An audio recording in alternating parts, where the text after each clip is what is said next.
in the merciless vastness where the sun forges its anvil upon the eternal sands, there exists a man whose soul knows every whisper of the wind and every footprint pressed into the earth. Elias Thornfield is not just a tracker. He is the last guardian of an ancestral art, capable of reading entire stories in the grains of sand that dance to the rhythm of desert gusts. This September morning, when shadows still fought against the golden advance of dawn, a desperate figure emerges on the horizon of Dry Gulch. It is Martha Henley, a woman whose face bears the weight of 3 sleepless nights. Her daughter, little Sarah, only 7 years old, has disappeared into the depths of the desert that stretches beyond the mountains, like an ocean of sand and stone. "Mr. Thornfield," her voice trembles like a leaf in the wind, "they say if anyone can bring her back, that someone is you." Elias observes the horizon where the desert loses itself in eternity. Something in his veteran heart of lost trails whispers that this will not be an ordinary search. Destiny is weaving its invisible threads, and an epic journey is about to begin. What awaits him in the burning depths of the desert? What secrets could a 7-year-old child carry with her? Friend, I need you to understand one thing. Every like you leave is like a compass that guides me to continue bringing these epic stories to you. Without your support, these adventures simply die in the silence of the algorithm. If your heart is beating as hard as mine right now, please, please, leave that like and subscribe to the channel, because together, we will uncover the darkest secrets of the Old West. You are an essential part of this journey. When dawn finally won its eternal battle against darkness, Elias Thornfield had already departed for the forgotten lands that extend beyond civilization. Mounted on his faithful companion Thunder, a horse whose black coat gleamed like obsidian under the rising sun, the tracker entered the realm where only the bravest dare to tread. The first leagues revealed common footprints, traces of a child running in panic, irregular steps that spoke of fear and desperation. But Elias, whose eyes were trained by decades of tracking in the wildest lands, perceived something more in the marks left in the sand. There was method in that chaos, a specific direction that defied the logic of desperation. "Little Sarah," he murmured to himself, "where were you going with such determination?" As the sun rose implacably in the bronze sky, the tracks led Elias to a discovery that chilled his experienced blood. Buried partially under a dune, he found fragments of a child's dress. But it wasn't the dress Sarah was wearing when she disappeared. This fabric was fine, expensive, of the quality that only the most prosperous families could acquire. Even more disturbing, alongside the fabrics, a small silver medal with the inscription, "Silver Creek, City of the Future." Elias knew that name well. Silver Creek had been one of the most prosperous mining towns in the region, until a mysterious tragedy transformed it into a ghost town exactly 3 years ago. The tracker felt a chill run down his spine like the cold wind from the mountains. Sarah's tracks weren't random. She was following a specific route, as if she knew the path perfectly. But how could a 7-year-old child know secret trails that led to the ruins of Silver Creek? Further ahead, a different footprint in the sand made Elias's heart race. It wasn't Sarah's, it was an adult's, following her steps. Someone else was in the desert, hunting the same prey. The truth began to unfold like a storm on the horizon. Sarah Henley wasn't just a lost child. She was a fugitive carrying secrets that dangerous men would prefer to keep buried forever. The sun had reached its cruel zenith when Elias Thornfield spotted an impossible shadow on the horizon, a small and solitary figure against the golden immensity that stretched to the ends of the world. His heart, hardened by years of journeys in wild lands, leaped like a frightened colt. There was Sarah Henley, alive, but something in the child's posture made all of Elias's instincts rise like a wolf's fur on alert. The girl didn't run when she saw him approaching. She didn't cry with relief, as would be natural for a child lost for 3 days in the merciless desert. Instead, she remained motionless like an ancestral statue, her eyes fixed on something beyond the horizon, as if contemplating secrets that only she could see. "Sarah," Elias called with a gentle voice, dismounting from Thunder a few meters away. "Your mother is worried. I came to take you home." The child turned slowly, and what Elias saw in her eyes made him shudder to his bones. It wasn't the look of a 7-year-old girl. It was the look of someone who had witnessed horrors that no soul should carry. "Mr. Thornfield," she said with strangely serene voice, "do you know why the waters of Silver Creek turned red that day?" The tracker's blood froze in his veins. How could a 7-year-old child know about Silver Creek? About the waters that, according to whispers in taverns, had become blood-colored on the night of the tragedy. "How do you know about that, little one?" he asked, approaching cautiously. "Because I was there," Sarah replied, her eyes shining with impossible wisdom. "I saw when they opened the earth and freed what should have remained buried. I saw when men's greed awakened the wrath of the depths." Elias felt a chill run down his spine. The child spoke of events that occurred 3 years before, when she was only 4 years old. But there was something more disturbing. She wasn't just recounting memories. She was speaking as if she could still see everything happening. That's when he noticed. In the sands around the girl there were fresh footprints, many footprints. Men had been there recently, forming a perfect circle around the place where Sarah stood, as if she was being watched or protected. "Sarah," Elias whispered. "Who else is here with us?" The girl smiled, but it wasn't a child's smile. It was the smile of someone who knows secrets that can shake the foundations of the world. "They're coming, Mr. Thornfield, the guardians of Silver Creek's secrets. And now that you've found me, they'll want to talk to you too." Sarah's words echoed in the desert silence like distant thunder announcing a storm. Elias Thornfield, whose heart had faced bandits, wild beasts, and the cruelest trials of unexplored lands, felt an ancestral fear infiltrate his soul like ice water penetrating rock. "Little one," he said, kneeling before the child, "tell me about Silver Creek. What did you see that day?" Sarah's eyes became glazed, as if contemplating a past that still pulsed alive in her memory. When she began to speak, her voice carried the weight of someone who witnessed the apocalypse of a world. "It was night when they brought the big machines," she began. "Machines that bit the earth like iron dragons. Mr. Blackwood said there was enough gold in the depths to make every man in Silver Creek rich as a king, but he lied, Mr. Thornfield. It wasn't gold they were looking for." Elias felt his blood freeze. Marcus Blackwood had been the most powerful mining magnate in the region, a man whose influence extended over entire territories. But Blackwood had mysteriously disappeared on the same night as the Silver Creek tragedy. "What were they looking for, Sarah?" "Water," the girl whispered. "But not ordinary water. Water that flowed from deep veins. Water that the ancient Indians called tears of the earth. They drilled and drilled until they found the underground river. When they opened that hole, the water rose like a geyser, but it brought something with it." Sarah's voice trembled, and for the first time since Elias found her, she actually seemed like a frightened child. "The water was poisoned, Mr. Thornfield, poisoned by something that had been buried long ago. When it reached the city's wells, people began to die. First it was just a few, then dozens, then hundreds. In 3 days, Silver Creek became a city of ghosts." Elias swallowed hard. "And you were there? How did you survive?" "My mother. My real mother. She hid me in a wooden chest and told me not to come out no matter what I heard.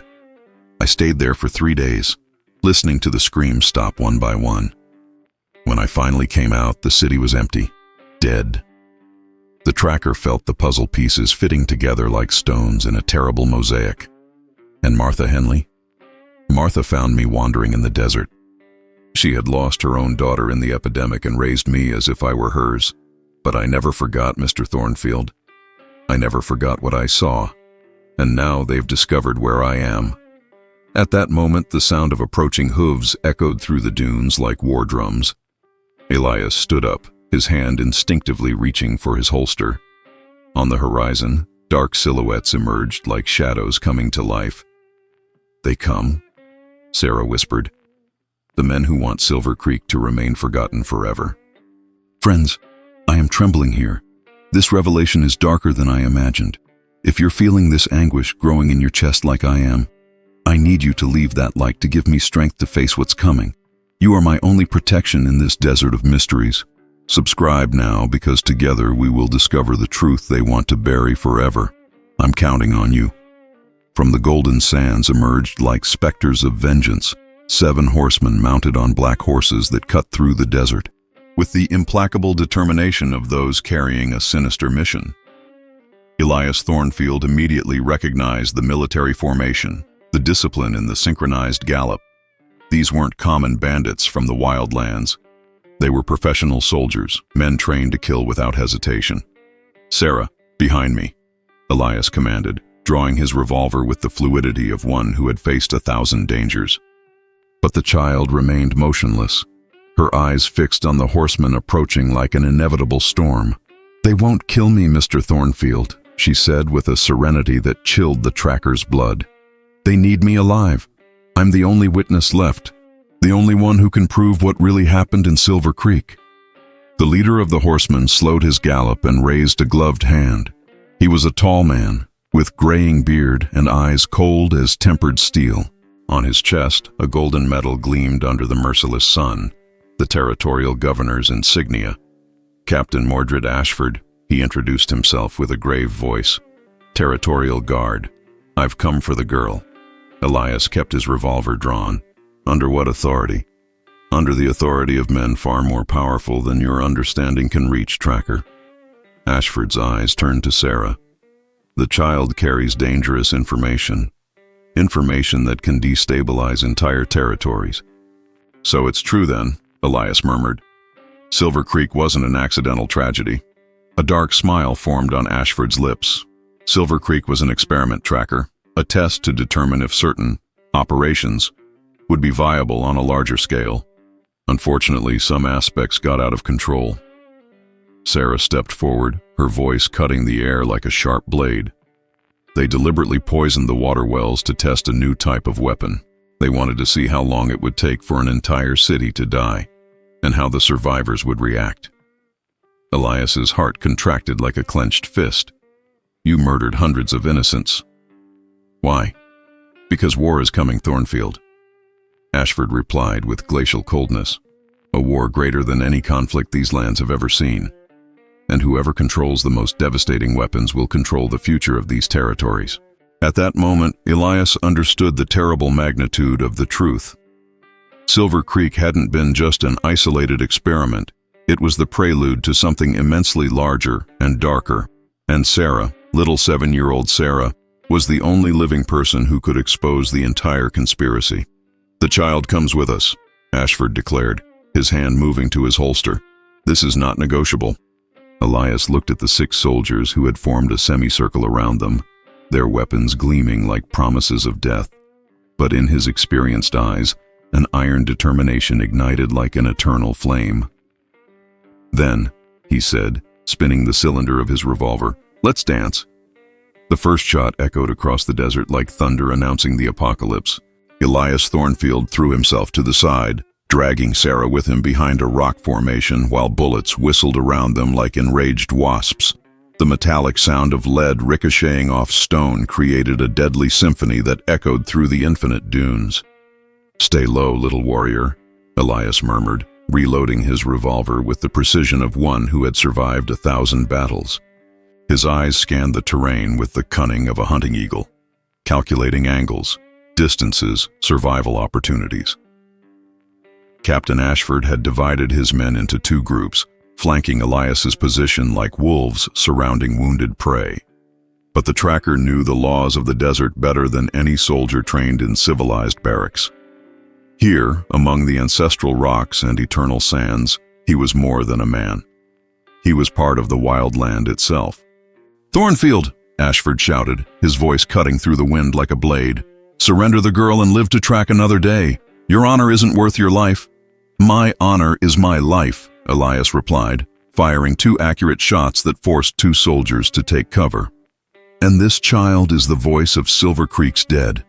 Sarah grabbed the tracker's arm, her eyes shining with iron determination.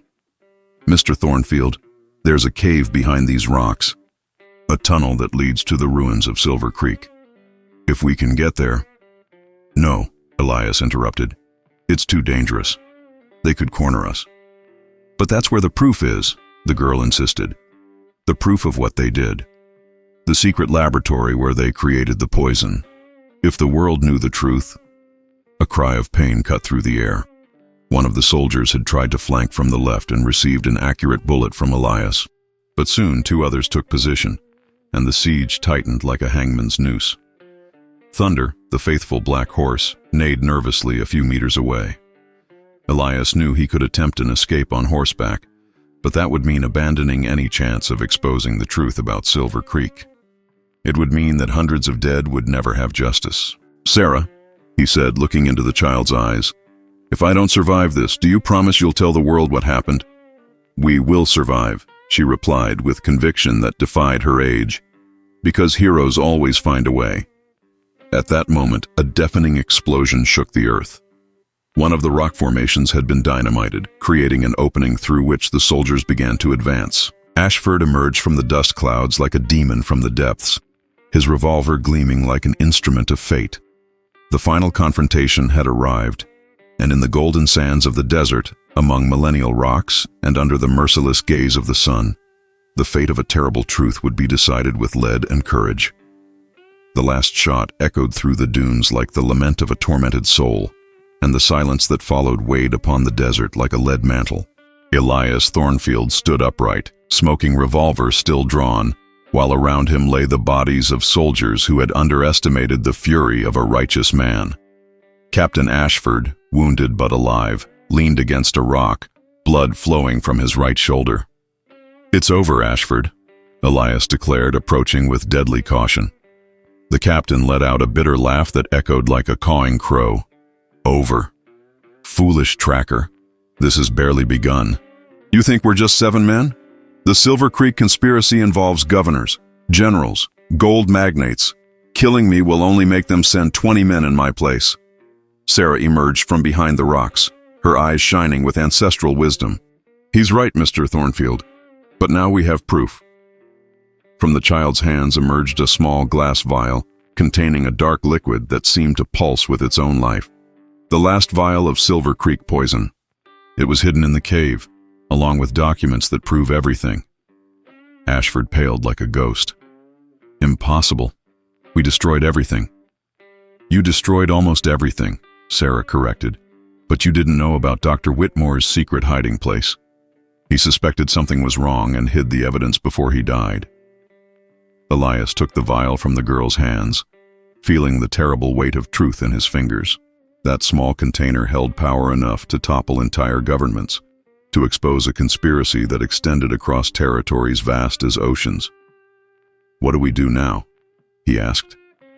Sarah looked toward the horizon where the sun began its descending journey, painting the sky in golden and crimson tones. "Now we go home, and we tell the world what we discovered." But when Elias turned to Mount Thunder, something extraordinary happened.